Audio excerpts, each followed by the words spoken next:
सभी का स्वागत है आर्य एडू ऐप पर। सभी को नमस्कार। आज की हिस्टोरियोग्राफी की क्लास में हम एक नया टॉपिक परिकल्पनात्मक इतिहास दर्शन के जो 6 दार्शनिक हैं वो शुरू करने जा रहे हैं। टॉपिक है आज की क्लास में होगा विको और हर्डर। लेकिन इस टॉपिक को हम देखें तो ये परिकल्पनात्मक इतिहास दर्शन या स्पेकुलेटिव फिलॉसफी ऑफ हिस्ट्री इसके अंदर शामिल है। परिकल्पनात्मक इतिहास दर्शन इसमें असिस्टेंट प्रोफेसर के सिलेबस में 6 दार्शनिक हैं। पहला विको, दूसरा हर्डर, तीसरा स्पेंगलर,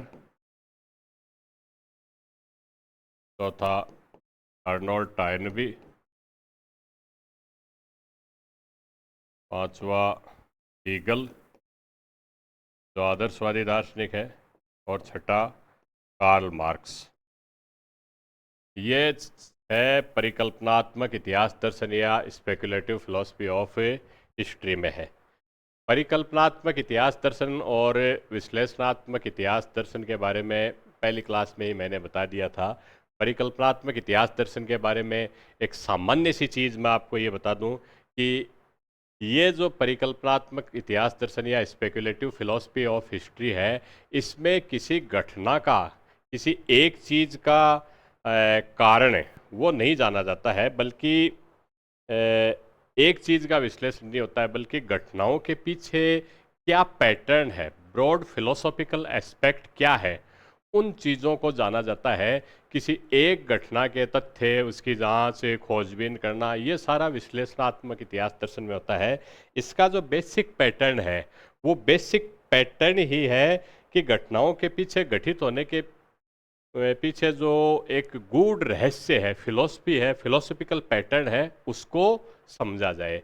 इसलिए ये परिकल्पनात्मक इतिहास दर्शन विश्लेषणात्मक इतिहास दर्शन की तुलना में प्राचीन भी है।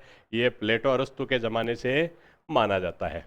अब आज की क्लास में हम इनको दो दो के टॉपिक में हम कवर करेंगे। विको हर्डर को एक साथ, स्पेंगलर और टायनबी को एक साथ, और हीगल और मार्क्स को एक साथ। इनमें काफ़ी कुछ सिमिलरिटी भी है। तो आज की क्लास में हम सबसे पहले जिस दार्शनिक को, ऐतिहासिक दार्शनिक को कवर करेंगे वो है विको। ये इटली के दार्शनिक थे और गियाम्बतिस्ता विको इनका पूरा नाम था। और इनकी एक बड़ी प्रसिद्ध रचना है जिसका नाम है साइंस नोवा, यानी न्यू साइंस, जिसे हम कह सकते हैं नया विज्ञान। इनका जन्म इटली के नेपल्स में हुआ था और ये 1688 में जन्मे। 1744 तक इनका जीवन काल था। 1725 में इनकी सबसे प्रसिद्ध कृति साइंस नोवा प्रकाशित हुई। हालांकि ये जीवन इनका बड़ा दुखी था। जीवन में ये जो प्राप्त करना चाहते थे वो नहीं प्राप्त कर पाए, लेकिन इन्होंने दर्शन के क्षेत्र में, इतिहास दर्शन के क्षेत्र में एक बड़ा क्रांतिकारी परिवर्तन किया। ये जो बड़ा चेंज इन्होंने किया वो ये था, हालांकि इसके बारे में कॉलिंगवुड ये कहते भी हैं कि विको अपने समय से इतने आगे थे कि उनके समय को बहुत ज़्यादा उनकी विचारधारा का फायदा नहीं मिल सका। लेकिन इतिहास के इस परिकल्पनात्मक इतिहास दर्शन में इनका जो योगदान है वो बहुत ही महत्वपूर्ण है। विको से पहले आधुनिक दर्शन के जो संस्थापक, जिन्हें माना जाता है फ्रांस के डेकार्ट, जिन्होंने एक बड़ा प्रसिद्ध वाक्य दिया था कोजिटो इर्गो सम। तो डेकार्ट ने केवल, क्योंकि गणितज्ञ थे, गणित के ज्ञान को ही सारी चीज़ें सही मानी। और डेकार्ट ने ये कहा कि या तो ज्ञान गणित की तरह बिल्कुल स्पष्ट हो सकता है, जो अस्पष्ट है, अनसर्टेनिटी है, वो ज्ञान हो ही नहीं सकता। इसलिए डेकार्ट ने कहा था कि इतिहास से हमें कोई निश्चित और विश्वसनीय ज्ञान नहीं मिल सकता। डेकार्ट ने इतिहास को सिरे से ही खारिज कर दिया। और विको का योगदान ये है कि उन्होंने डेकार्ट की अवधारणा को, जिनका उस समय फिलोसॉफी पर ज़बरदस्त इम्पैक्ट था, Descartes is regarded as a founder of modern philosophy, उन्होंने डेकार्ट के विचार का खंडन करते हुए ये कहा कि सत्य का मापदंड जो है, इस विचार का खंडन किया कि सत्य का मापदंड बिल्कुल साफ होना चाहिए। डेकार्ट ये कहते थे कि चीज़ है न बिल्कुल क्लियर होनी चाहिए। उन्होंने ये कहा कि विको ने ये कहा कि हम किसी भी चीज़ को जिसको मनुष्य ने रचा है उसके बारे में हम बड़ी अच्छी तरीके से जान सकते हैं, और यहीं से इतिहास के दर्शन की एक रेवोल्यूशनरी कंसेप्ट इन्होंने शुरू की। विको ने कहा कि मनुष्य इतिहास को जान सकता है क्योंकि इतिहास का निर्माण मनुष्य के प्रयास से ही हुआ है। और विको ने एक वेरम फैक्टम की अवधारणा दी, और इसके अनुसार जिस भी चीज़ की, जिस भी घटना का जो निर्माण है वो मनुष्य करता है। मानव निर्मित संस्था जो है वो कोई भी चीज़ है उसको मनुष्य बहुत अच्छे तरीके से जान सकता है। तो यहाँ पर हम बेसिकली विको का जन्म स्थान, मैं क्योंकि मेरी कोशिश ये रहेगी कि टाइम कम है, मुझे भी कम टाइम मिल पाता है ऑनलाइन क्लास के कारण तो, और व्यस्तताओं के कारण, इसलिए बिल्कुल शॉर्ट में मैं ये करवाना मेरी मजबूरी। अन्यथा ये बड़ा इम्पोर्टेंट दार्शनिक है। विको, हर्डर, इन सब को अगर पढ़ें तो एक एक दार्शनिक पर 2-2, 3-3 घंटे की क्लास अच्छे तरीके से हो सकती है, लेकिन हमें 20-25 मिनट में एक एक दार्शनिक को कवर करना पड़ेगा। शॉर्ट करना मेरी मजबूरी है समय को देखते हुए। तो पहले तो इनका जो जन्म स्थान है ये देश इटली में हुआ। इटली में भी नेपल्स में इनका जन्म हुआ था। इनका अगर जीवन काल देखा जाए तो 1688 से 1744 ईस्वी तक इनका जीवन काल रहा। यानी इनकी जो मोटा जो हम कह सकते हैं इनकी कार्य अवधि वो 18वीं सेंचुरी थी।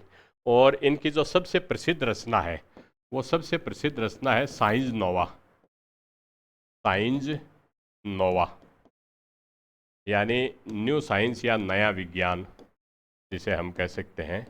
और ये जो किताब है ये 1725 ईस्वी में प्रकाशित हुई।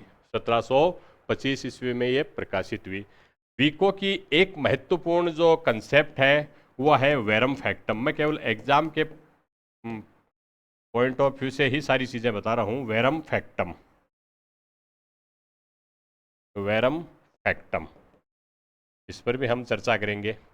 वेरम फैक्टम बेसिकली जिस चीज़ की मनुष्य ने रचना की है उस चीज़ के बारे में मनुष्य बड़ी अच्छी तरह से जान सकता है। मनुष्य की उत्पत्ति, विकास और ये सारी चीज़ें जो मनुष्य के द्वारा जो उत्पन्न चीज़ें हैं, मनुष्य के द्वारा विकसित चीज़ें हैं, उन सब चीज़ों का निर्माण चूंकि मनुष्य ने किया है, इसलिए वेरम फैक्टम थ्योरी के तहत हम उन चीज़ों को जान सकते हैं। और इतिहास बेसिकली उसी तरह की मानव निर्मित एक अवधारणा है, और इस कारण से मनुष्य इतिहास को बड़े अच्छी तरीके से जान सकता है। अब इसमें बेसिक डेकार्ट की जो अवधारणा है, डेकार्ट ने इतिहास को सिरे से खारिज कर दिया था। डेकार्ट फ्रांस के गणितज्ञ थे, हालांकि बाद में फिलोसफी में भी इनका बड़ा ज़बरदस्त योगदान रहा। इनको फादर ऑफ मॉडर्न फिलोसफी कहा जाता है, and he was the person who liberated philosophy from theology, जिसने दर्शन शास्त्र को थियोलॉजी या धर्मशास्त्र से अलग करके आधुनिक दर्शन की स्थापना की। डेकार्ट आधुनिक दर्शन के जनक माने जाते हैं, लेकिन डेकार्ट ने हर चीज़ को गणित के आधार पर माना कि गणित में जैसे 2 और 2 क्लियरली 4 होते हैं, उसमें कोई डाउट नहीं होता, बिल्कुल वैसे ही हर चीज़ ज्ञान का विषय होने के कारण बिल्कुल सुस्पष्ट और तार्किक होनी चाहिए, ये डेकार्ट का मानना था। और इस आधार पर डेकार्ट ने ये कहा कि इतिहास में कोई निश्चित या विश्वसनीय ज्ञान नहीं मिल सकता। और इस चैलेंज को हालांकि जीवन के प्रारंभिक अवस्था में, यानी 18वीं शताब्दी के प्रथम दशक तक, जब तक विको लगभग 23-25 साल के नहीं हो गए थे, तब तक विको भी डेकार्ट के विचारों से प्रभावित थे। लेकिन बाद में विको ने जो अवधारणा दी, वो उन्होंने डेकार्ट की इस अवधारणा को पूरे सिरे से ही खारिज कर दिया, और उन्होंने कहा कि सत्य का मापदंड कोई स्पष्ट बिल्कुल ऐसी गणितीय चीज़ ऐसी हो ये ज़रूरी नहीं है। उन्होंने क्लियरली ये डिवीज़न कर दिया कि किसी भी चीज़ की अगर हमें उसके बारे में हम ज्ञान प्राप्त करना चाहते हैं, किसी वस्तु को हम सत्य रूप में जानने की योग्यता है, तो उसका आधार ये है कि जानने वाले ने अगर उसकी स्वयं रचना की है तो व्यक्ति उसको सत्य रूप में जान सकता है, और इसी को वेरम फैक्टम कहा जाता है। वेरम फैक्टम की बेसिक अवधारणा ही यह है कि बनाने वाले व्यक्ति के द्वारा, किसी व्यक्ति ने जिसे किसी चीज को बनाया है, वह व्यक्ति उस चीज के बारे में पूरी तरह से जान सकता है। जैसे फॉर एग्जाम्पल आदमी ने मोटर गाड़ी से लेकर रॉकेट तक की सारी चीज़ें बनाई है, तो हम रॉकेट इंजीनियरिंग, हम चंद्रयान पे भी रॉकेट भेज देते हैं, या जो वो चंद्रयान के जरिए चांद पे भी रॉकेट भेज देते हैं, आदमी भी भेज दिए मनुष्य ने। इवन इतनी इंजीनियरिंग की चीज़ें हमने जनरेट कर ली, उनके बारे में नॉलेज क्रिएट कर लिया, और हम उसको क्लियरली जान सकते हैं। कोई चीज़ वो विफल हो रही है तो उसका विफल होने का कारण भी हमें पता है, लेकिन हम प्रकृति की चीज़ों को नहीं जान सकते, क्योंकि प्रकृति की रचना हमने नहीं की है।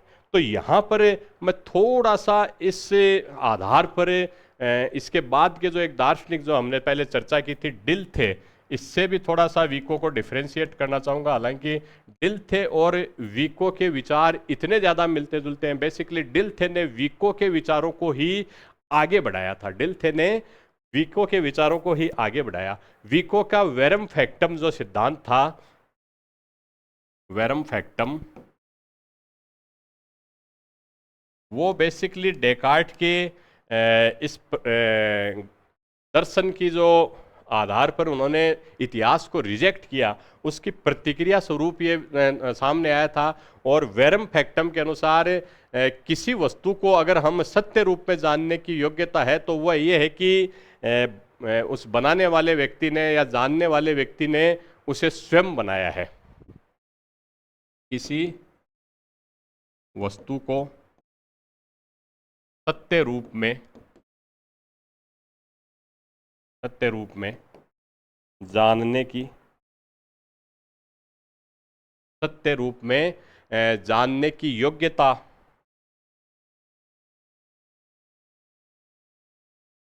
यह है कि जानने वाले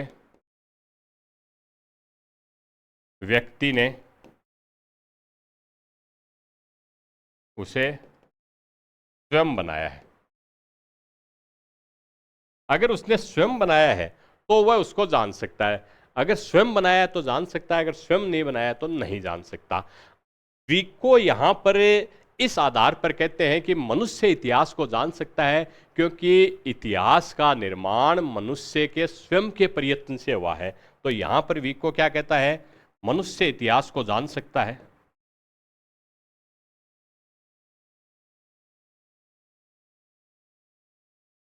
इसी वेरम फैक्टम सिद्धांत के आधार पर जान सकता है, क्योंकि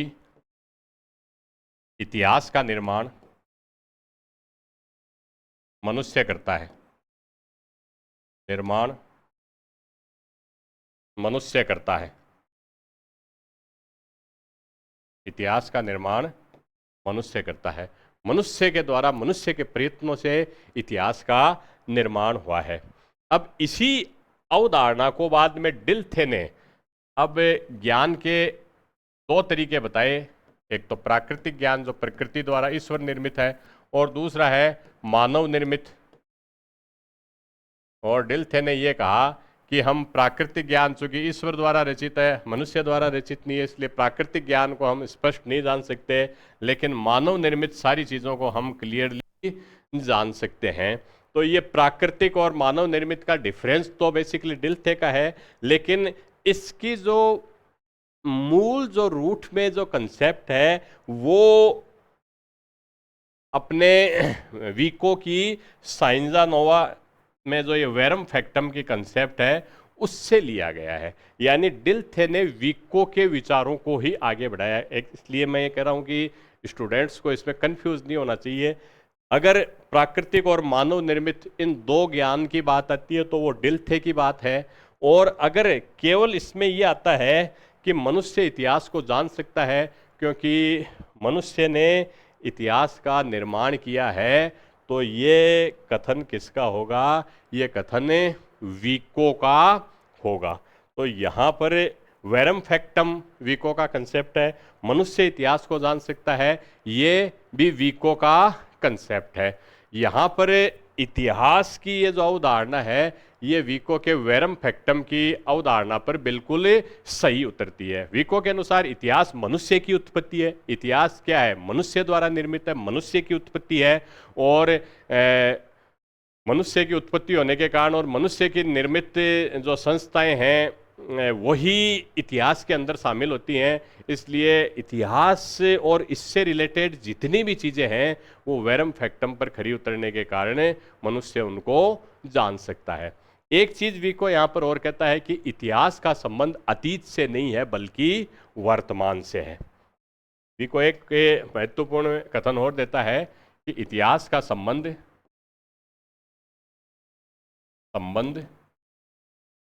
अतीत से नहीं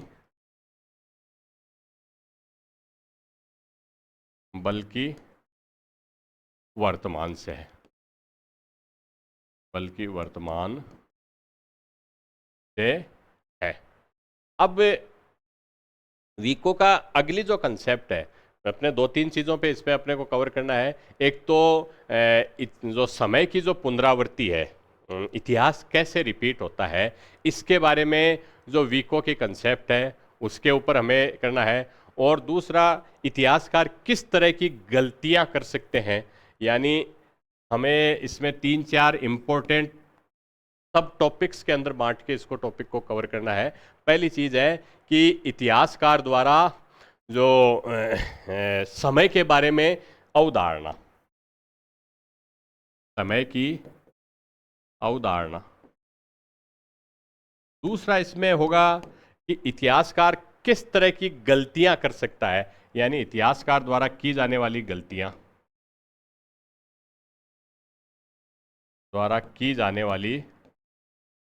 गलतियां 5 तरह की गलतियों को कॉलिंगवुड बताता है कि विको इस तरह की 5 तरह की गलतियों को चिन्हित करता है। कॉलिंगवुड के द्वारा विको के बारे में बताया गया था कि इतिहासकार द्वारा 5 तरह की जो गलतियां की गई की जाती हैं। तीसरा, ये काल को 3 जो काल हैं, काल विभाजन किया है, उसमें 3 तरह के काल बताए हैं। देव युग है, 3 तरह के युग कह सकते हैं, देव युग है, वीर युग है और मानव युग है। वर्तमान में मानव युग है जो कि तार्किक युग है। और ऐतिहासिक ज्ञान प्राप्त करने की एक 4 रचनात्मक पद्धतियां बताता है, जिसमें भाषा, पौराणिक कथाएं और आपकी परंपराएं, इसके अलावा असभ्य जो मस्तिष्क या असभ्य मानव का अध्ययन करके हम जो ज्ञान प्राप्त कर सकते हैं, वो 4 तरह की एक ऐतिहासिक ज्ञान प्राप्त करने की रचनात्मक पद्धतियों के बारे में विको बताता है। तो ऐतिहासिक ज्ञान प्राप्त करने की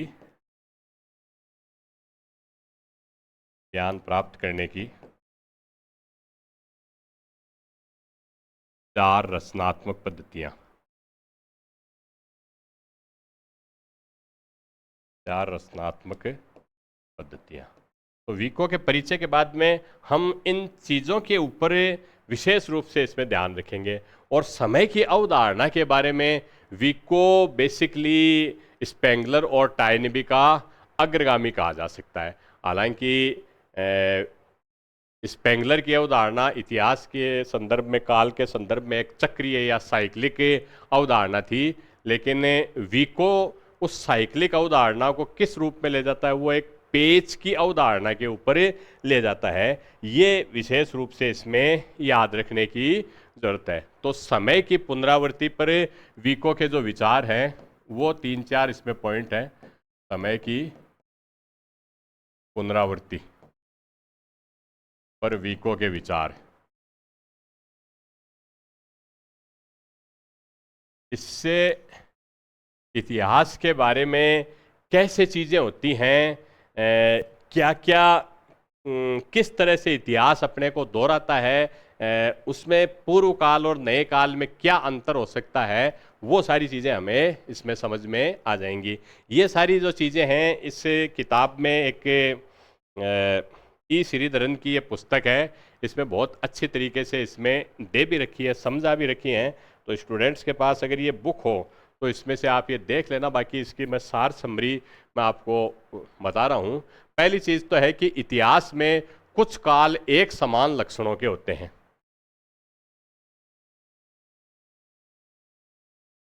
इतिहास में कुछ काल एक समान लक्षणों के होते हैं।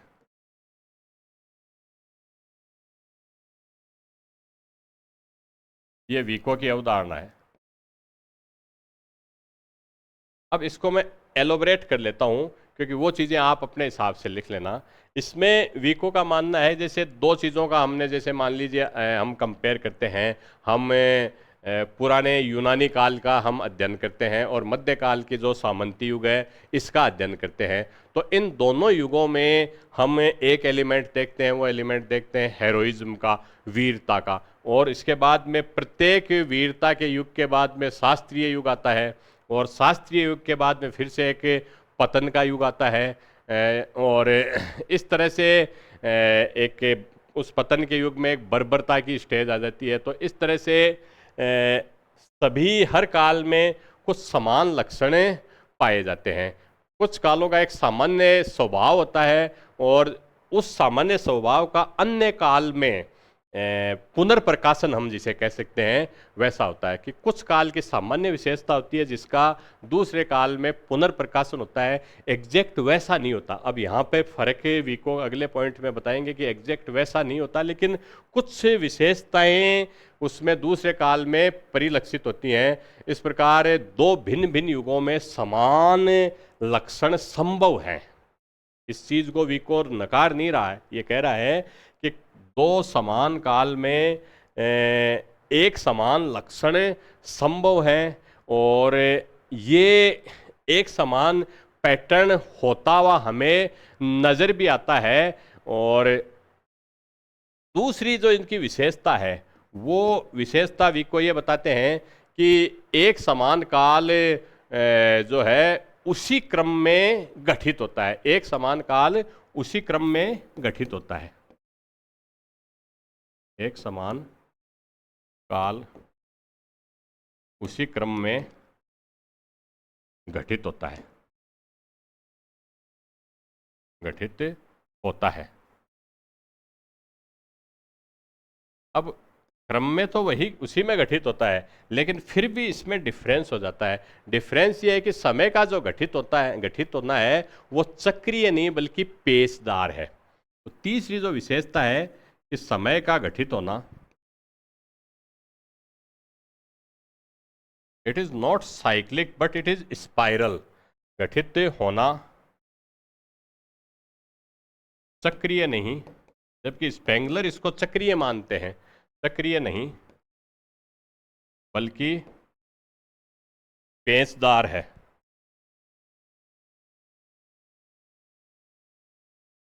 इसको हम इस वे में समझ सकते हैं कि स्पेंगलर के अनुसार चीजें ऐसे हो रही हैं। ये स्पेंगलर की अवधारणा है, एक साइक्लिक वे में चीजें चल रही हैं, जबकि वीको के अनुसार चीजें यहाँ पर हुई, एक साइकिल पूरा हुआ, फिर आया, फिर दूसरा साइकिल पूरा हुआ, फिर आया, फिर तीसरा साइकिल पूरा हुआ। तो इस तरह से ये जो स्पाइरल डेवलपमेंट है ये साइक्लिक डेवलपमेंट से भिन्न है। ये जो अवधारणा है ये वीको की है, जबकि ये जो अवधारणा है ये हाइडर की अवधारणा नहीं, सॉरी, स्पेंगलर की अवधारणा है। ये अवधारणा स्पेंगलर की अवधारणा है। तो बेसिकली यहाँ पर जो चीज़ है पेचदार, या इसके लिए जो अंग्रेजी में शब्द काम में लिया गया है वो स्पाइरल, जो डेवलपमेंट है वो स्पाइरल है। समय का घटित होना चक्रीय नहीं है बल्कि पेचदार है। यानी इसमें इतिहास अपने को दोहराता तो जरूर है, इतिहास अपने को दोहराता है, लेकिन बीते गए इतिहास से अलग रूप में दोहराता है, बिल्कुल उस वे में नहीं दोहराता। जबकि स्पेंगलर की अवधारणा से ऐसा लगता है कि इतिहास बिल्कुल वैसे ही दोहराता है, लेकिन वीको कहता है इतिहास अपने को दोहराता है लेकिन बिल्कुल वैसे के वैसे मूल रूप में नहीं दोहराता, उसमें कुछ परिवर्तन हो जाता है, काल और स्थान का परिवर्तन हो जाता है, और इस कारण से इतिहास की गति चक्रीय न होकर पेशदार हो जाती है। और इसी कारण से वीको ये कहता है कि इतिहास में भविष्यवाणी करना संभव नहीं है, जबकि स्पेंगलर के दर्शन में इतिहास में भविष्यवाणी संभव है। ये भी इनमें मूल अंतर में, क्योंकि ये छह दार्शनिक एक दूसरे से पूरे स्पेकुलेटिव फिलॉसफी में या परिकल्पनात्मक दर्शन में जुड़े हुए हैं, इसलिए इनका एक दूसरे से कोरिलेशन भी अपने को समझना है। वीको कहता है कि इतिहास अपने को दोहराता तो अवश्य है लेकिन उसी रूप में नहीं दोहराता है, इसलिए इसका कारण ये है कि इतिहास की जो गति है वो चक्रीय गति न होकर पेचदार होती है, स्पाइरल होती है, और इस कारण से इतिहास में भविष्यवाणी करना संभव नहीं है। जबकि इसके ये समझ में आएगा, हम इसको कंट्रास्ट में पढ़ेंगे, जब स्पेंगलर ये कहता है कि इतिहास अपने आप को दोहराता है और इतिहास में भविष्यवाणी भी संभव है। एग्जाम के हिसाब से और अवधारणा के हिसाब से मैं आपको बता दूं, आप अच्छी तरह से याद कर लें।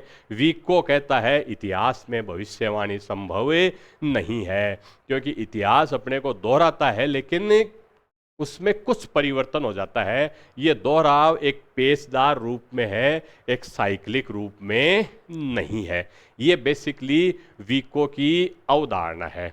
और वीको इतिहास की गति के दो पक्ष बताता है, एक पक्ष है कोर्सो और दूसरा पक्ष है रिकोर्सो।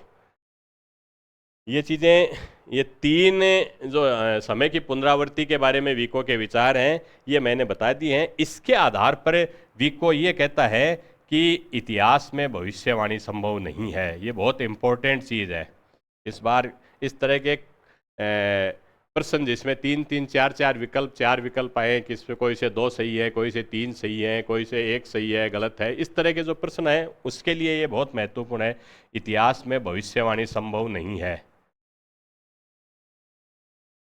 क्योंकि इतिहास का दोहराव पेचदार है। दोहराता जरूर है इतिहास, लेकिन इतिहास के इस दोहराव में बहुत सारी चीज़ें बदल जाती हैं, उस मूल रूप में कभी नहीं दोहराता।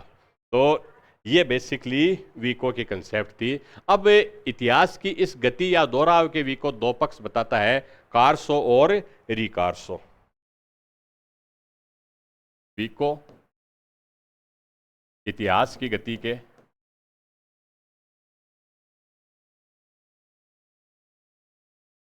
दो पक्ष बताता है,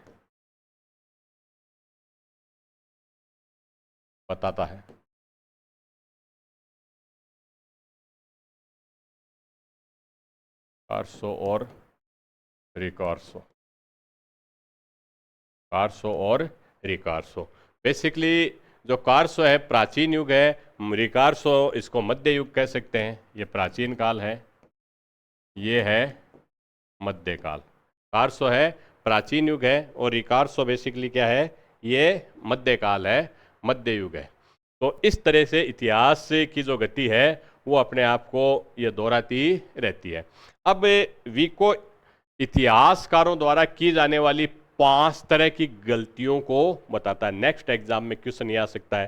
पहला तो, क्योंकि समय की पुनरावृत्ति पे वीको 3 तरह के विचार देता है, इन पे कोई प्रश्न आता है कि कौन सा वीको का विचार नहीं है, चौथा कोई सा विकल्प देके इसमें प्रश्न बन सकता है, तो इसलिए इसको ढंग से देख लेना। पहली है कि इतिहास में कुछ काल एक समान लक्षण के होते हैं, दूसरा एक समान काल उसी क्रम में गठित होता है, और तीसरा समय का गठित होना चक्रीय नहीं बल्कि पेचदार है। ये बेहद महत्वपूर्ण है। अब अगली जो चीज़ है कि वीको ये कहता है कि इतिहासकार द्वारा 5 तरह की गलतियाँ की जाती हैं। दूसरा अपने पॉइंट पे आते हैं, इतिहासकार द्वारा की जाने वाली 5 तरह की गलतियां। द्वारा की जाने वाली 5 तरह की गलतियां। इतिहासकार द्वारा की जाने वाली 5 तरह की गलतियां। ये 5 तरह की गलतियां कॉलिंगवुड बताता है कि वीको बताता है, उनके आधार पर वीको की पूरा स्टडी करके कॉलिंगवुड ये कहता है कि विको ने 5 तरह की ये गलतियां बताई। पहला है पुरातन वस्तुओं पे या पुरानी वस्तुओं पे शानदार राय देना। पुरातन वस्तुओं पर शानदार राय देना। इनको मैं एक्सप्लेन कर दूंगा, पहले लिखवा दूं। शानदार राय देना। दूसरी है राष्ट्रों का धोखा। धोखा। तीसरी है विद्वानों का धोखा। तीसरी है विद्वानों का धोखा। चौथी जो राय है वो है स्रोतों का भ्रम और राष्ट्रों की रूढ़िवादी परंपराएं। स्रोतों का भ्रम। स्रोतों का भ्रम व राष्ट्रों की रूढ़िवादी परंपराएं। राष्ट्रों की रूढ़िवादी परंपराएं। ये इतिहासकार द्वारा की जाने वाली चौथी तरह की गलती है। और पांचवी ये है कि हमारा ये भ्रम या ये त्रुटि कि पूर्वज लोग अपने बारे में हमसे अधिक जानते थे।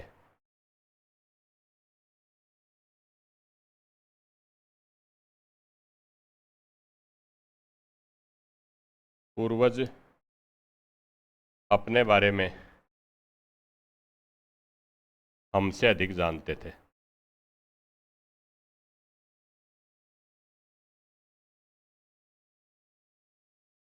विको ने इन 5 तरह की गलतियों की तरफ पे हमारा ध्यान आकर्षित किया।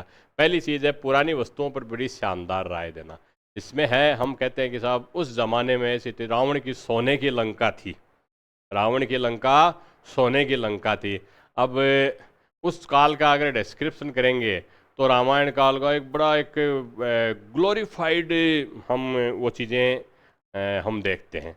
अगर आप रामानंद सागर की रामायण और B.R. चोपड़ा का महाभारत सीरियल देखें, और इसके अलावा उसी का के ऊपर श्याम बेनेगल की भारत एक खोज डिस्कवरी ऑफ इंडिया देखें, टीवी सीरियल 52 कड़ियों का एक सीरियल आया था 90 के दशक में। उसमें आप देखेंगे कि रामायण और महाभारत में उन चीज़ों को बड़ा ग्लोरीफाइड वे में दिखाया गया। बड़े बड़े मुकुट, सोने के जड़े हुए, सारी ये चीज़ें।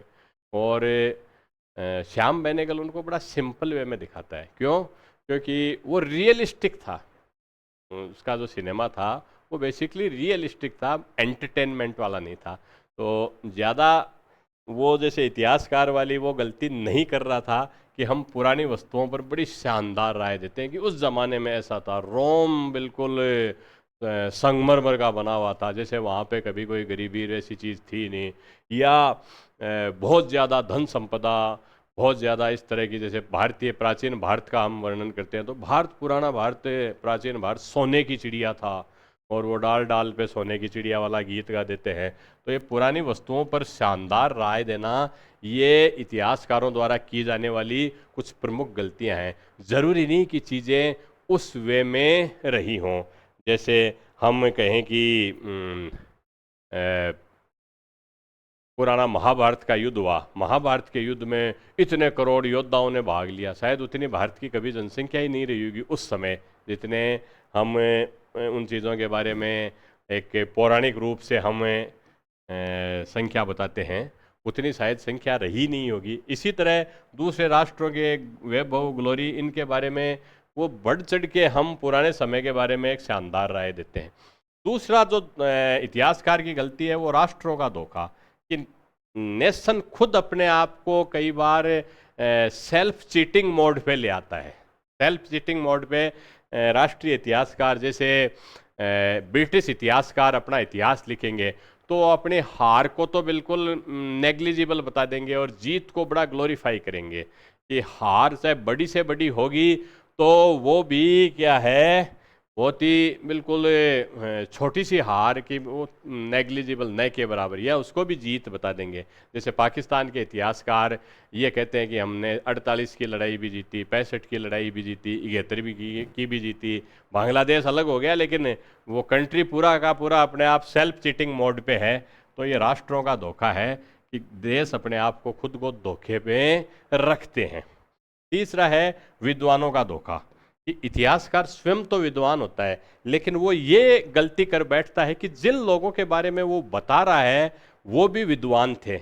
ऐसी एक्चुअल में स्थिति है नहीं, क्योंकि इतिहासकार इतिहास से निर्मित करने वाले, इतिहास बनाने वाले लोगों के बारे में बताता है, और ज़्यादातर इतिहास निर्मित करने वाले लोग बहुत ही बुद्धिमान नहीं होते हैं, बहुत ज़्यादा विचारशील नहीं होते हैं, क्योंकि विचारशील आदमी से कर्मशील नहीं हुआ जाता, काम नहीं किया जाता। वो अज्ञानता का दुस्साहस करने वाले, अज्ञानता के दुस्साहस में ही लोग इतिहास रच जाते हैं, और उसके बाद में उस अज्ञानता के दुस्साहस द्वारा रचित इतिहास को ज्ञानी लोग लिखते हैं, और ज्ञानी लोग ये मान बैठते हैं, विद्वान लोग ये मान बैठते हैं कि जिनके बारे में वो इतिहास लिख रहे हैं वो लोग भी विद्वान थे। तो ये हो गया विद्वानों का धोखा। विद्वान खुद धोखा खा जाते हैं कि हम जिन लोगों के बारे में बता रहे हैं वो बड़े ज्ञानी होंगे, एक्चुअल में ज़रूरी नहीं वो ज्ञानी थे, क्योंकि ज्ञानी होते तो वो इतिहासकार ही बन जाते। स्रोतों का भ्रम और राष्ट्रों की रूढ़िवादी परंपराएं। स्रोतों का भ्रम और जो राष्ट्र की रूढ़िवादी परंपराओं को हम इस तरीके से समझ सकते हैं। सामान्यतः हम मान लेते हैं, जैसे मान लीजिए दो देशों में एक जैसी समानता है, सिमिलरिटी है, तो हम ये कहते हैं कि एक देश ने दूसरी देश की संस्कृति पर गहरा असर डाला, बहुत ज़्यादा उसको प्रभावित किया। ये स्रोतों का भ्रम है। जबकि एक्चुअल में वीको ये कहते हैं कि एक राष्ट्र दूसरे राष्ट्र से उतना ही ग्रहण करता है जितना वहाँ के रीति रिवाज या वहाँ की जो सोसाइटी ग्रहण करने के लिए मेंटली प्रिपेयर है, उतना ही ग्रहण करेगी, इससे ज़्यादा ग्रहण नहीं करेगी। इसलिए ये स्रोतों का भ्रम भी इतिहासकार द्वारा की जाने वाली गलतियों में है। और एक ये कि पूर्वज अपने बारे में हमसे अधिक जानते थे। कई बार क्योंकि हम इतिहास की रचना कर रहे हैं तो हम उस समय ये मानते हैं कि शायद वो अपने बारे में अधिक जानते होंगे। जैसे अगर हम औरंगजेब का इतिहास पढ़ें तो हम दारा सिकोह के बारे में कह सकते हैं कि दारा सिकोह को अपनी स्थितियों का एक्चुअल में नॉलेज ही नहीं था। दारा सिकोह को अपनी स्थितियों के बारे में एक्चुअल में नॉलेज नहीं था। आज का इतिहासकार दारा सिकोह के बारे में दारा सिकोह से ज़्यादा जानता है कि वो कैसी गलतियां कर रहा है, जबकि दारा सिकोह को वो चीज़ें पता नहीं थी। यानी ये मानना कि पूर्वज अपने बारे में हमसे अधिक जानते थे, ऐसा संभव नहीं है, क्योंकि समय के साथ विचारधारा बदल जाती है, एक व्यापकता, नज़रिया, एक सोच, परसेप्शन, पूरा नैरेटिव बदल जाता है। तो हम उस नज़रिए से एक आगे एडवांस्ड विजन और वर्जन के साथ हम अपने पूर्वजों के बारे में, हमारी अवधारणाएं उनसे ज़्यादा एडवांस हो सकती हैं, लेकिन फिर भी इतिहासकार कहते हैं नहीं जी, हमसे ज़्यादा तो हमारे पूर्वज अपने बारे में ज़्यादा जानते थे। तो इस तरह की इतिहासकार 5 गलतियां कर सकता है। इतिहासकार इस तरह की 5 गलतियां कर सकता है। तो यहाँ पर जो स्रोतों का भ्रम और जो राष्ट्र की जो रूढ़िवादी परंपराएं हैं, इसके संदर्भ में जैसा मैंने बताया कि कोई भी राष्ट्र उतना ही ग्रहण करता है जितना कि वो वहाँ की परंपराएं अनुमति देती हैं। तो इसमें इसके द्वारा जो संस्कृतियों की आध्यात्मिक स्वायत्ता की एक स्थिति आती है। संस्कृतियाँ, राष्ट्र, इनकी एक स्वायत्ता, उसकी अवधारणा हमारे सामने आती है। और इसी कारण से इस संस्कृतियों की आध्यात्मिक स्वायत्ता के संदर्भ में और चक्रीय सिद्धांत का कैसा रूप, पेचदार रूप, इस संदर्भ में इन पर जोर देने के कारण वीको बेसिकली स्पेंगलर और टाइनबी इनका अग्रगामी या पूर्वगामी भी माना जाता है। और ख़ास तौर पर वीको और टाइनबी के विचारों में तो इतनी सिमिलरिटी थी कि एक विद्वान है स्टुअर्ट ह्यूज, इसने टाइनबी को वीको का आध्यात्मिक उत्तराधिकारी भी माना है। ह्यूज है, स्टुअर्ट जो ह्यूज है, ये कहते हैं कि एक्चुअल में जो टाइनबी थे ये वीको के आध्यात्मिक उत्तराधिकारी थे। ह्यूज ने टाइनबी को वीको का आध्यात्मिक उत्तराधिकारी माना,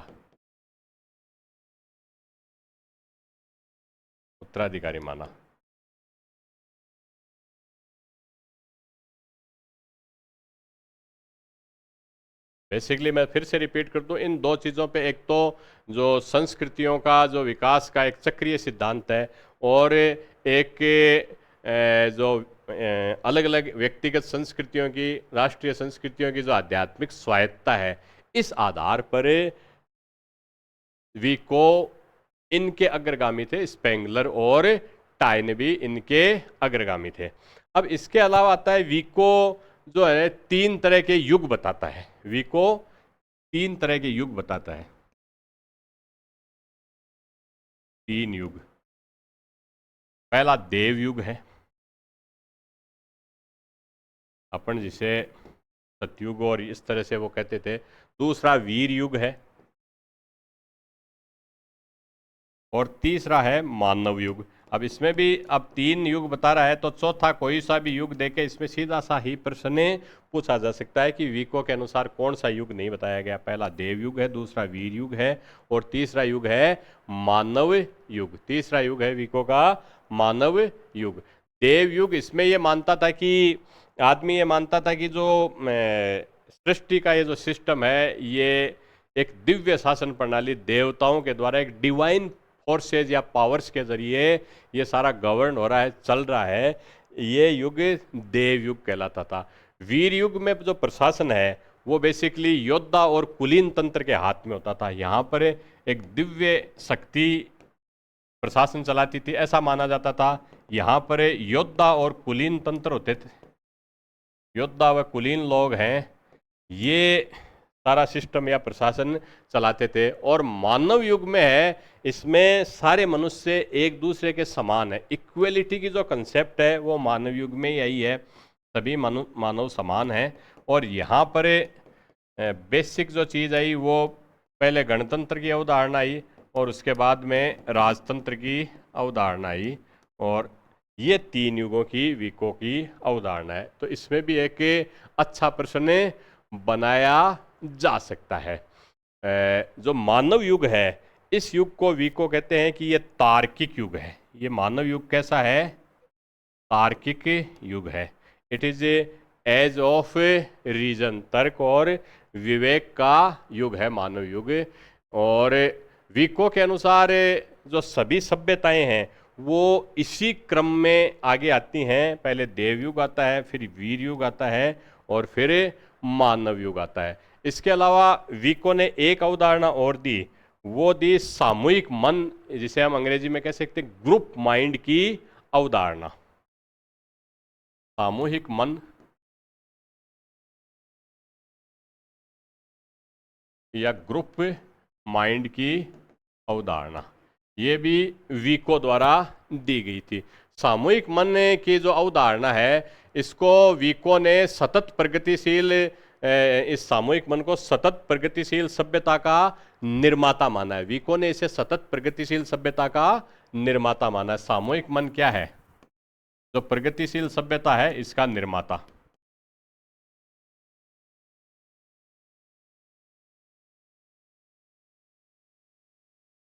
एग्जाम में प्रश्न ये आ सकता है, सामूहिक मन या ग्रुप माइंड की जो अवधारणा है ये किसने दी? ये विको ने दी। और बहुत सारी चीज़ों पे विको के बारे में कॉलिंगवुड जब अपनी ओपिनियन देते हैं तो वो ये कहते हैं कि हालांकि विको लाइफ में बड़े दुर्भाग्यशाली रहे, अपने जीवन में विको को कभी वैसा रिकॉग्निशन नहीं मिला। कॉलिंगवुड ये कहते हैं कि विको का दर्शन अपने समय से काफ़ी उन्नत था, इसलिए उस काल पर ज़्यादा प्रभाव नहीं डाल सका। एक ये कॉलिंगवुड की डेफिनेशन है या कॉलिंगवुड का विचार है, वो ये ज़रूर याद रखना कि विको का दर्शन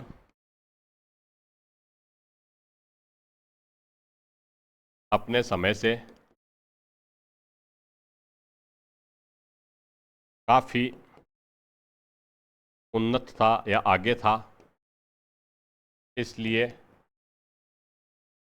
विको अपने काल पर ज़्यादा प्रभाव नहीं डाल सके या अपने समय में ज़्यादा प्रभावशाली नहीं बन सके। विको अपने काल पर ज़्यादा प्रभाव नहीं डाल सके।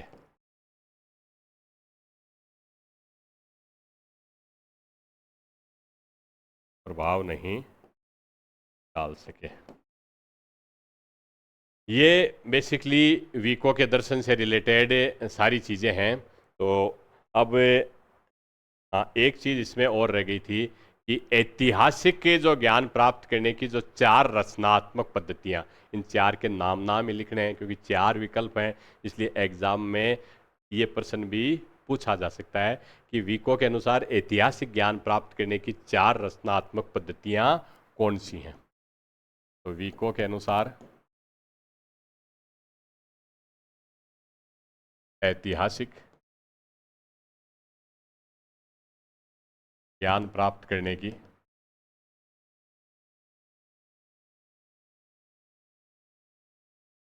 4 रचनात्मक पद्धतियां।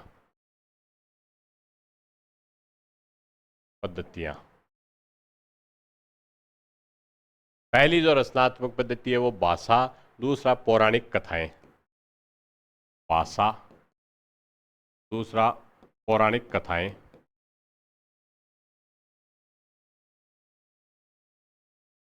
तीसरी जो है वो परंपराएं हैं, ट्रेडिशंस। तीसरी जो है वो है परंपराएं। और चौथा है असभ्य जो मस्तिष्क का अध्ययन।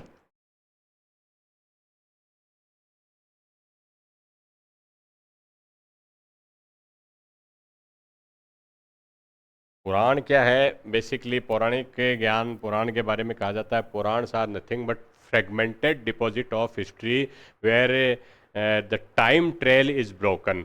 इस तरह का एक टूटा हुआ, विखंडित, अस्त व्यस्त ऐतिहासिक ज्ञान है जिसमें एक निश्चित कंटिन्यूटी या एक तारतम्यता नहीं है। That's why it is called fragmented deposit of history. पौराणिक कथाएं जिनमें सत्य तो हैं, लेकिन अब ऐतिहासिक ज्ञान प्राप्त करने के लिए हम इसमें थोड़ा सा हमें क्रिएटिव होना पड़ेगा। इसी तरह जो परंपराएं हैं, परंपराओं के बारे में जैसे विको है, इस किताब में बड़ा स्पष्ट रूप से लिखते हैं कि विको कहता है कि परंपरा को एक साहित्यिक सत्य नहीं समझकर इसे वास्तविकताओं की धुंधली यादाश्त माना जाना चाहिए। तो परंपराओं को ये क्या मानते हैं?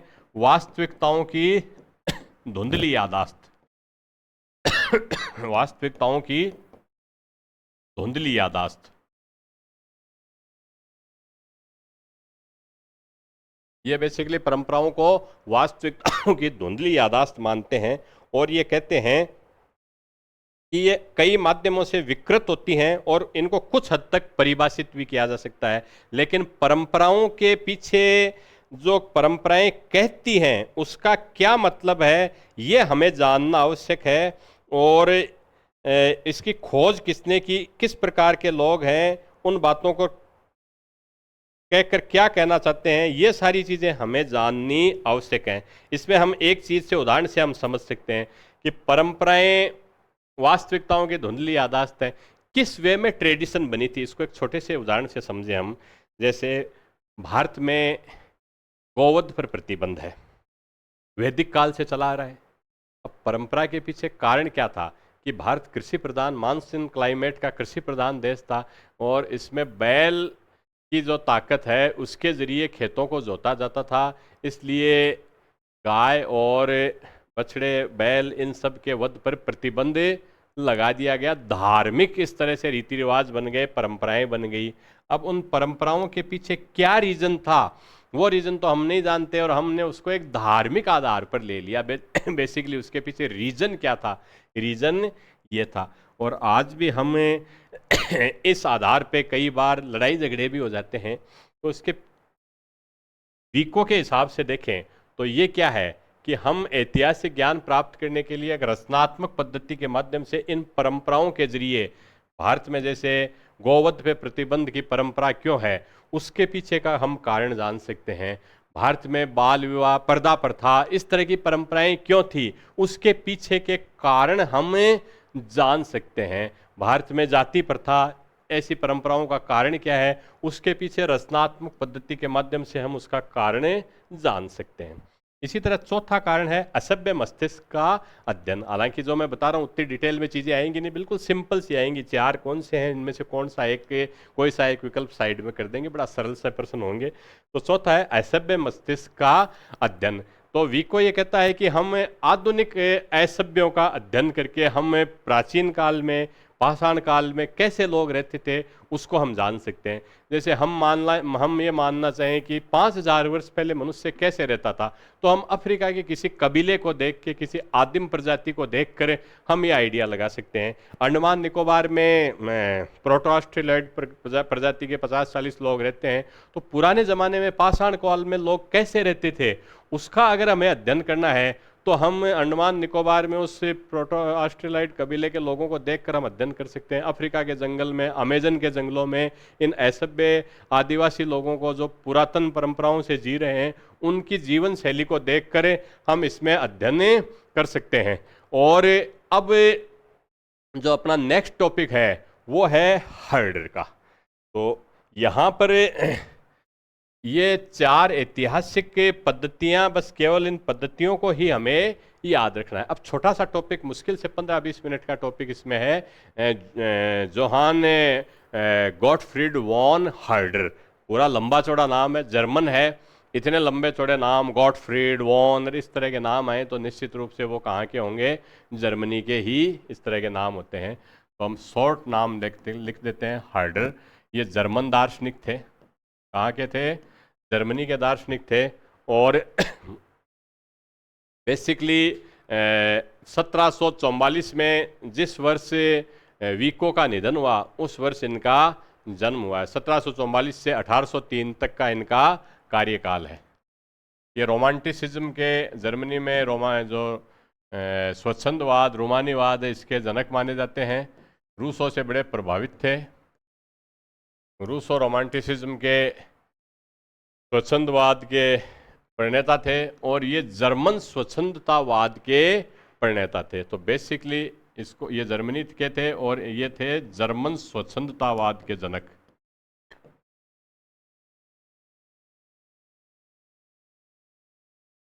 जर्मन स्वच्छंदतावाद के ये जनक थे, रूसों से प्रभावित थे। स्वच्छंदतावाद बेसिकली एक इस तरह का रोमानी या रोमांटिक आइडिया है जिसमें मनुष्य के ऊपर कोई बंधन नहीं लगाया गया है। इनका जर्मनी में बड़ा इन्फ्लुएंस था और बेसिकली अगर देखा जाए तो हिटलर की नाजीवादी विचारधारा भी इनके कुछ कल्चर के जो इनके संस्कृति के आइडिया थे उससे प्रभावित थी। वो भी मैं आपको बताऊंगा कि कैसे ये प्रभावित थे।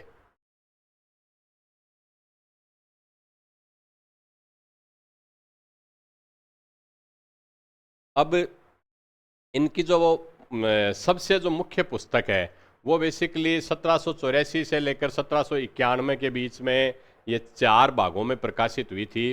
इसका नाम था idea for the philosophy of the history of Mankind. ये 4 खंडों में प्रकाशित हुई और कॉलिंगवुड इसको कहते हैं कि ये पुस्तक बेसिकली 18वीं शताब्दी की एक जननी या जन्मदात्री पुस्तक मानी जाती है। अब क्यों कहते हैं ये तो वो जाने।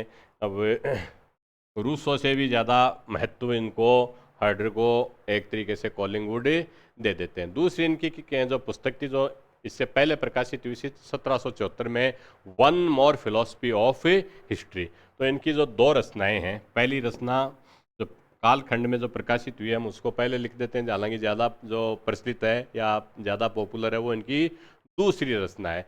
तो पहली रचना है one more philosophy of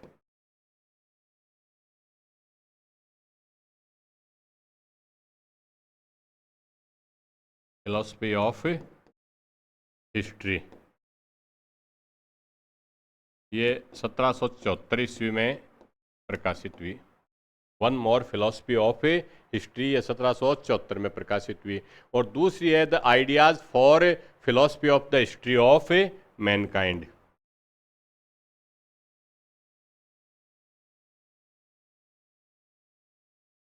ideas for the philosophy of the history of Mankind.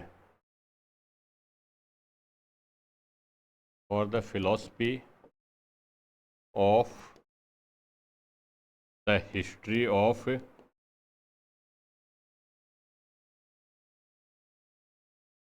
Mankind. History of Mankind ये बेसिकली 4 वॉल्यूम में प्रकाशित हुई 1784 से 1791 के यानी फ्रांस की जो राज्य क्रांति का जो बैकग्राउंड और जो शुरू हुई उस दौर में 1791 ईस्वी में, और 4 खंडों में ये प्रकाशित हुई। ये भी फैक्चुअल डिटेल भी पूछी जा सकती है। 1791 ईस्वी में 1791 तक ये 4 खंडों में, और ये इनकी सबसे ज़्यादा पॉपुलर पुस्तक है, ideas for the philosophy of the history of Mankind. और जैसा मैंने बताया, ये स्वच्छंदतावाद के जनक थे, और स्वच्छंदतावाद बेसिकली रूसों की विचारधारा थी, इसलिए ये हर्डर जर्मनी में रूसों की विचारधारा के प्रतिनिधि या रूसों के स्वच्छंदतावाद के जनक भी माने जाते हैं। और ideas for the philosophy of history को कॉलिंगवुड ने 18वीं शताब्दी की जन्म दात्री पुस्तकें कहा है। और एक चीज़ आपको विशेष रूप से स्वच्छंदतावाद आते ही एक विशेष ध्यान रखना है कि स्वच्छंदतावाद बेसिकली तर्क, रीजन, मानवीय बुद्धिवाद, इसके अति उपयोग के विरुद्ध एक स्पॉन्टेनियस एक रिएक्शन था। यहाँ पे स्वच्छंदतावाद में तर्कवाद का विरोध किया जाता है। तो कोर कंसेप्ट हमें यही समझनी है कि ये तर्कवाद का विरोध करता है। तो अब इसकी जो मुख्य उदाहरण है, क्योंकि स्वच्छंदतावाद के विचार में ही मानवीय तर्क का विरोध निहित है। रूसो कहता है कि मनुष्य स्वतंत्र जन्मा है, समाज ने उसे सर्वोत्तर जंजीरों से जकड़ा है। तो कोई भी पैटर्न जो समाज द्वारा स्थापित व्यवस्थाएं हैं, उन सब को वो मनुष्य के विचारों पे, मनुष्य की जो सृजनशीलता है उसके ऊपर बंदिश मानकर वो एक स्वच्छंद आचरण की मांग करते हैं। इसीलिए ये विचार स्वच्छंदतावादी विचार माना जाता है। तो बेसिकली हर्डर तर्कवाद के, हर्डर का जो इतिहास दर्शन है, ये तर्कवाद का विरोधी था, यानी दे अपोज्ड रैशनलिज्म। हर्डर जो है वो बेसिकली इतिहास, हर्डर का जो इतिहास दर्शन या इतिहास लेख है, ये तर्कवाद का विरोधी माना जाता है। और एक ये चीज़ और कहते हैं कि इतिहासकार को अतीत के अंदर जाकर ही उसकी वास्तविकता का अध्ययन कर सकता है। हर्डर की एक कोर कंसेप्ट है कि इतिहासकार अतीत के अंदर जाकर ही, अतीत के अंदर जाने का मतलब है उसे जिए, उसको जी कर अंदर जाकर ही इतिहासकार अतीत के अंदर जाकर ही उसकी वास्तविकता का अनुभव कर सकता है, उसकी वास्तविकता का अनुभव कर सकता है।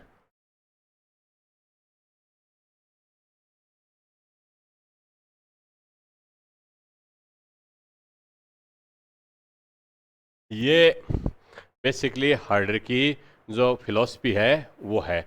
और इतिहास, हर्डर एक चीज़ और कहता है कि जो विकास का प्रत्येक स्तर अगले स्तर की तैयारी होता है, और जो मानव है वो विकास में इस स्टेज पे आ गया है कि मानव अपने आप में ही अपना अंत है। अब ये भी एक बड़ी रेवोल्यूशनरी बात है कि हम एक्चुअल में विकास के उस स्टेज में आ गए हैं जहाँ पे मनुष्य का एक अंत, ये डूम्सडे की डिक्लेरेशन भी एक तरीके से कर रहा है। तो हर्डर कहता है कि विकास का प्रत्येक स्तर अगले स्तर की तैयारी है, विकास का प्रत्येक स्तर अगले स्तर की तैयारी है।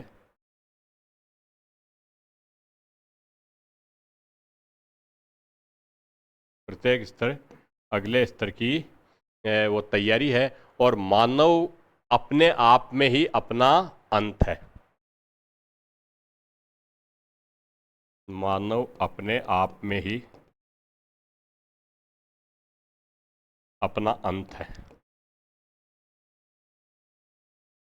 अब किस तरह से ये इन्होंने इस तरह की भविष्यवाणी की है, इसको, इसके ऊपर बहुत गहराई से मंथन भी किया जा सकता है। अपने पास से थोड़ा सा वक्त कम है। एक चीज़ वो ये कहते हैं कि मनुष्य बेसिकली अपनी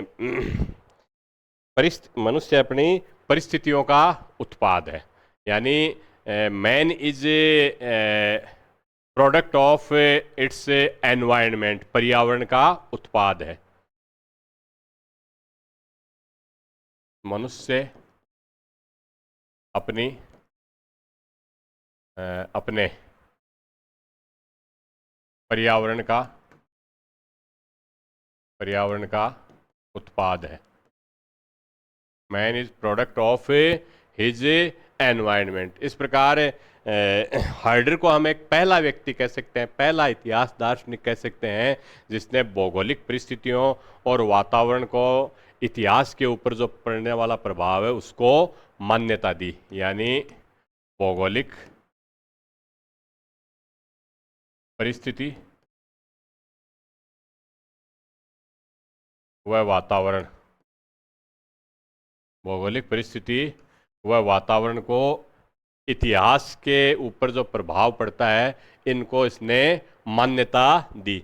मैं पूरा लिखा नहीं रहा क्योंकि टाइम बहुत ज़्यादा इसमें कंज्यूम होगा, बाकी मैंने वर्बली बोल दिया है।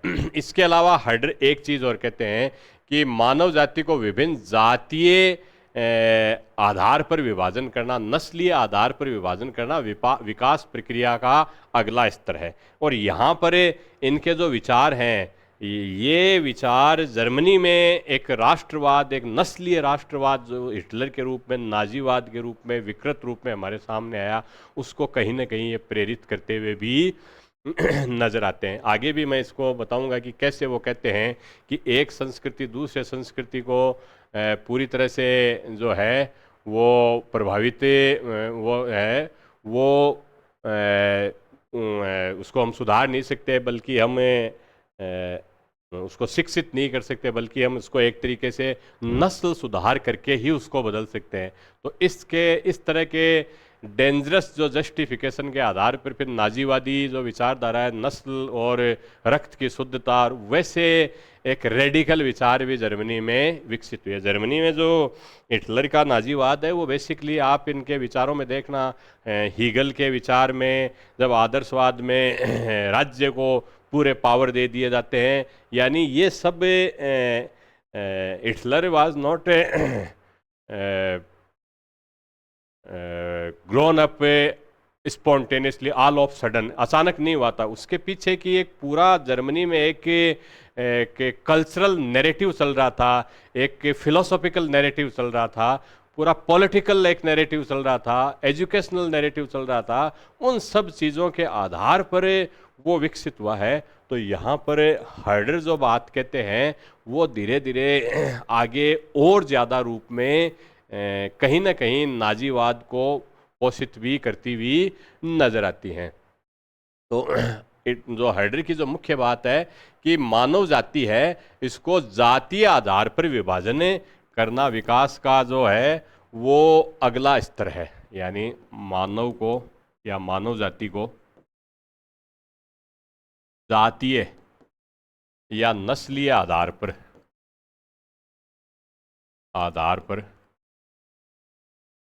ये बहुत इंपॉर्टेंट कंसेप्ट है, पर विभाजित करना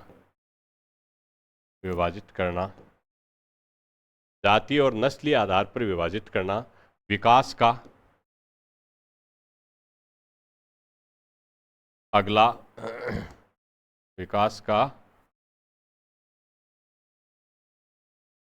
जो है ये अगला स्तर है, विकास का अगला स्तर था। ये हाइडर के विचारों से आती है। अब हाइडर एक बात करते हैं राष्ट्रीय संस्कृति और राष्ट्रीय चरित्र की। तो हाइडर की जो राष्ट्रीय संस्कृति और राष्ट्रीय चरित्र का दर्शन है ये भी स्वच्छंदतावाद पर आधारित था। एक इसमें छोटा सा सब टॉपिक आता है राष्ट्रीय संस्कृति व राष्ट्रीय चरित्र, व राष्ट्रीय चरित्र। ये बेसिकली किस पर आधारित था? ये हाइडर का जो मुख्य दर्शन है स्वच्छंदतावाद, रोमांटिसिज्म, इसके ऊपर ये आधारित है। बेसिकली स्वच्छंदतावाद की जो बेसिक कंसेप्ट है, अगर इसको आप देखना चाहो, एक मूवी आई थी रॉक स्टार 2011 या 12 में, उसमें एक गाना है साडा हक उसमें मन बोले रस में जीने का हर जाना, इन्हें आग लगाना, मन से जीना या मर जाना। तो वो वाली बात है कि रस्मों को, रिवाजों को, किसी चीज को नहीं मानना, यही चीज है स्वच्छंदतावाद। कोई बंदिश नहीं है, सीमा की कोई बंदिश नहीं है। इसीलिए सीमा पाकिस्तान से भारत आती है, भारत से अंजू पाकिस्तान जाती है, ये स्वच्छंदतावाद हम कह सकते हैं। तो यहाँ पर किसी तरह की कोई बंदिश नहीं है, कोई बंदिश यहाँ पर नहीं है। इसी आधार पर इनका एक राष्ट्रीय चरित्र भी विकसित हुआ। स्वच्छंदतावाद का राष्ट्रीय संस्कृति व राष्ट्रीय चरित्र का जो है वो इसी स्वच्छंदतावाद के नैरेटिव के आधार पर ही विकसित हुआ। हाइडर जो हैं वो पहले दार्शनिक थे या पहले विचारक थे जिन्होंने ये पाया कि मानव की शारीरिक और मानसिक जो विभिन्नताएं हैं वो उसकी एक विलक्षणता का कारण है। यानी आदमी दूसरे आदमी से अलग क्यों है, क्योंकि उसके पीछे एक उसकी फिजिकल स्ट्रक्चर, शारीरिक बनावट या जो मेंटल कैपेबिलिटीज़ हैं उसके आधार पर एक आदमी दूसरे आदमी से जो है वो अलग हो सकता है। हार्डर ने शारीरिक और मानसिक, हार्डर ने शारीरिक और जो मानसिक विभिन्नताओं को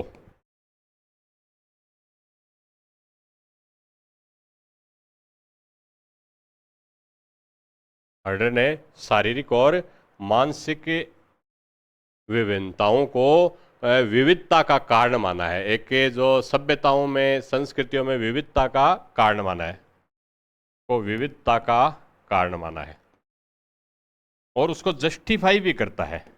मैं इसी कारण में एक मैंने शुरू में बात कही थी कि हाइडर तर्कवाद का विरोध करता है।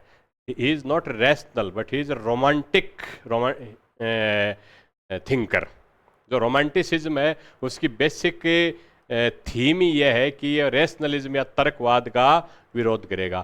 तर्कवाद क्या कहेगा? विज्ञान, ये सारी चीज़ कि सारे मनुष्य एक जैसे हैं, सभी में 23 जोड़े क्रोमोसोम्स होते हैं, 46 गुणसूत्र होते हैं, सारे एक जैसे होते हैं। जबकि एक रोमांटिक आइडिया का क्या कहेगा कि हर आदमी की इंडिविजुअल आइडेंटिटी है, वो अपना जीवन जीने के लिए, अपने तरीके से जीने के लिए स्वतंत्र है। तर्कवाद, विज्ञान क्या कहेगा? सारे आदमी एक जैसे, वो उस पर प्रिडिक्ट करने की कोशिश करेगा, तर्कवाद। जबकि रोमांटिसिज्म क्या कहेगा कि हर आदमी को अपने हिसाब से अपना जीवन जी लेने दो, ये रोमांटिसिज्म है। तो इस आधार पे शारीरिक और मानसिक आधार को उन्होंने विविधताओं का कारण माना है। और सभ्यताएं एक दूसरे से अलग भी इसलिए होती हैं कि मानव का स्वभाव एक जैसा नहीं होता है। जबकि तर्कवाद क्या कर देता है? मानव को, सबको एक जैसा बना देता है। तो मानव स्वभाव में विभिन्नता के कारण, स्वभाव में विभिन्नता के कारण, विभिन्नता के बेसिकली मानव स्वभाव में जो विभिन्नता है उसके में जो कारण है, ये मनुष्य एक दूसरे से भिन्न होता है। कारण जो संस्कृतियां हैं,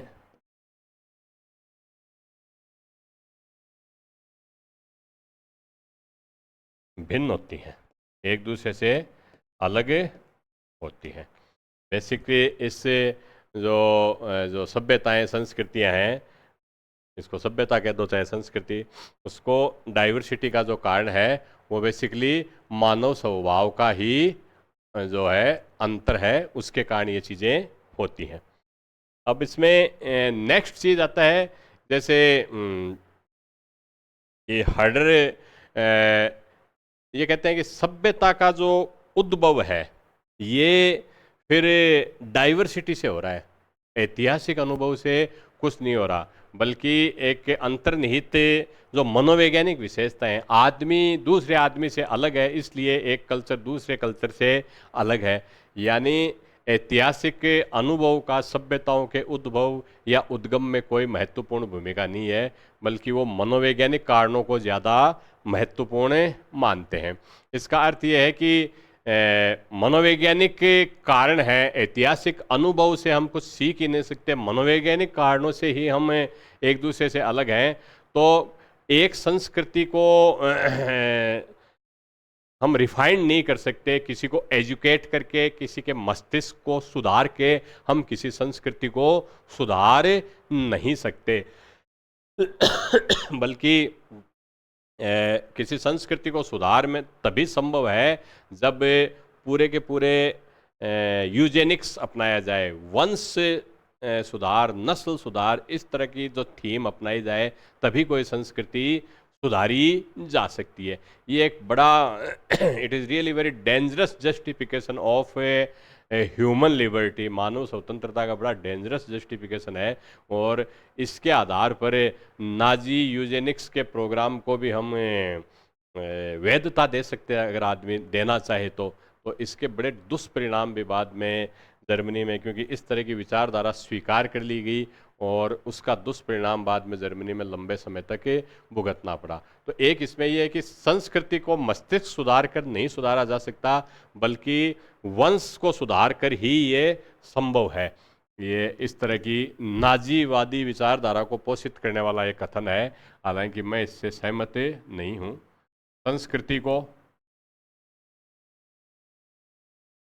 मस्तिष्क सुधार कर नहीं सुधारा जा सकता,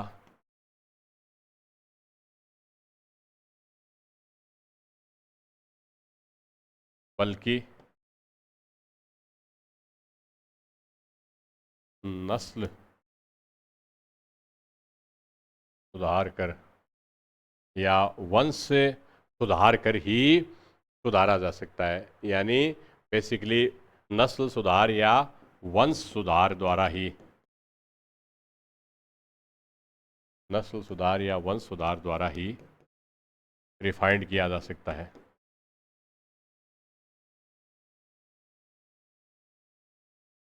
ये चीज़ें मैं इसलिए लिखा रहा हूँ कि बेसिक हाइडर की एक रोमांटिसिज्म का आइडिया, अगर आप रिवाजों से अलग अपने मन मर्जी से स्वच्छंदता करना चाहें तो आदमी किस तरह के रेडिकल आइडिया भी दे सकता है, आपको ये भी आइडिया होना चाहिए। और ख़ास तौर पर हिस्टोरियोग्राफी, जो आप इतिहास के स्टूडेंट हैं, कैसे कोई विचार आगे चलकर कितना डेंजरस वे में उसको इंटरप्रेट किया जा सकता है और उसके आधार पर एक पूरी की पूरी होलोकास्ट का जो थीम है वो भी देखो कहीं ना कहीं इससे भी इसको इंस्पिरेशन मिली थी। अब हार्डर एक चीज़ और कहता है कि जो सभ्यता है इसका प्रारंभ आम आदमी के जीवन से होना चाहिए, न कि उच्च वर्गीय लोगों के या नगरीय जीवन से होना चाहिए। एक इसकी हार्डर की ये भी चीज़ है कि सभ्यता का प्रारंभ अब आम लोगों से क्यों होना चाहिए, क्योंकि शहर में सारा कुछ सिमेट्री में, सिस्टम में चलेगा, सब कुछ एक ऑर्डर में चलेगा। और हार्डर क्या है कि ऑर्डर चाहते ही नहीं, वो रोमांटिक है, स्वच्छंद है। तो सभ्यता का प्रारंभ आम लोगों के जीवन से होना चाहिए, आम लोगों के जीवन से होता है। सभ्यता के प्रारंभ कहाँ से होता है? आम लोगों के जीवन से होना चाहिए, बल्कि होना चाहिए न कि उच्च वर्गीय या नगरीय लोगों के जीवन से होना चाहिए, न कि कुलीन व नगरीय लोगों से, यानी गांवों से होना चाहिए। और ये बहुत हद तक अगर हम देखें तो इब्न खालदून की जो अवधारणा है, हम बाद में करेंगे, उससे भी ये काफ़ी हद तक मिलती जुलती सी बात भी ये कहता है।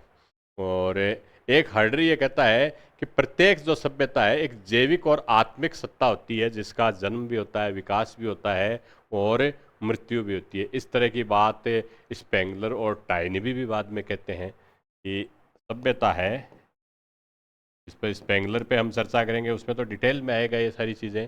तो इसीलिए ये जो परिकल्पनात्मक दार्शनिक है ये सारे मिले हुए हैं, इनकी मतलब एक चीज़ दूसरे चीज़ को इसमें आप इजीली उसको ट्रेस कर सकते हैं। सभ्यता का जन्म, विकास व क्षय होता है, ये मानना हार्डर का भी है कि सभ्यता का एक जैविक सत्ता होती है जिसका जन्म, विकास और मृत्यु होती है, यानी एक लिविंग ऑर्गेनिज्म है, एक ये जैविक सत्ता है, एक लिविंग ऑर्गेनिज्म है। और हार्डर की एक और चीज़, एक बहुत महत्वपूर्ण कथन है कि प्रथम मनुष्य के मन का जो प्रथम विचार है वो अंतिम मनुष्य के मन के अंतिम विचार से संबंधित है। अब इसीलिए ये ऑर्गेनिज्म एक लिविंग ऑर्गेनिज्म की बात करता है कि चीज़ें कैसे एक दूसरे से कनेक्टेड हैं। ये इस तरह का प्रश्न कोटेशन के रूप में आ सकता है कि प्रथम मनुष्य के मन का प्रथम विचार अंतिम मनुष्य के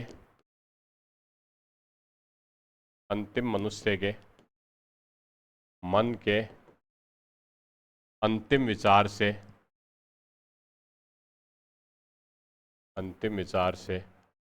जुड़ा होता है, अंतिम विचार से जुड़ा होता है। ये भी हार्डर का ही विचार था।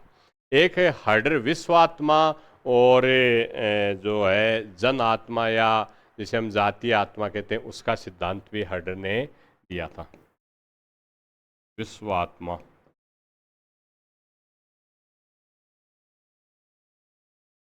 ये वैसे राजीव राय की 1992-93 के 90 के आस की एक फिल्म थी विश्वात्मा। सिनेमा का मुझे ज़्यादा शौक है सनी देओल की, जिनकी गदर 2 आ रही है। खैर, विश्वात्मा और जातीय आत्मा या लोगों की आत्मा जिसे हम कह सकते हैं कि एक फोक जिसे आप कह सकते हैं, इसके लिए अंग्रेजी में एक शब्द काम में लेता है, ये वॉक्स गेइस्ट।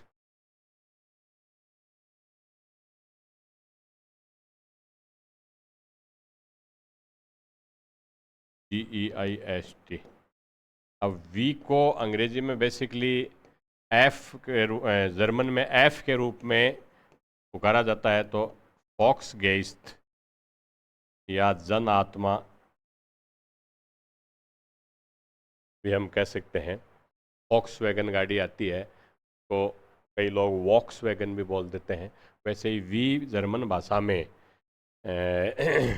एफ के रूप में प्रोनाउंसिएशन इसका किया जाता है।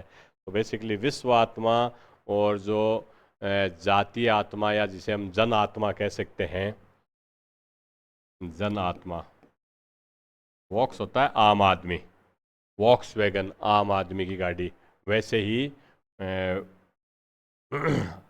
जिसे हम जनसाधारण जातीय, हम एक पूरे समुदाय की आत्मा कह सकते हैं, वो कंसेप्ट हार्डर के द्वारा दी गई थी।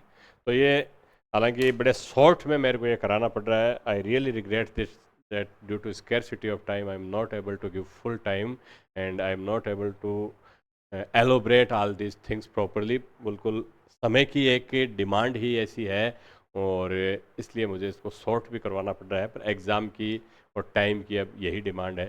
चलिए नेक्स्ट क्लास में हम स्पेंगलर और टाइनबी और उससे नेक्स्ट में हम मार्क्स और हीगल का टॉपिक कवर करेंगे। Thank you.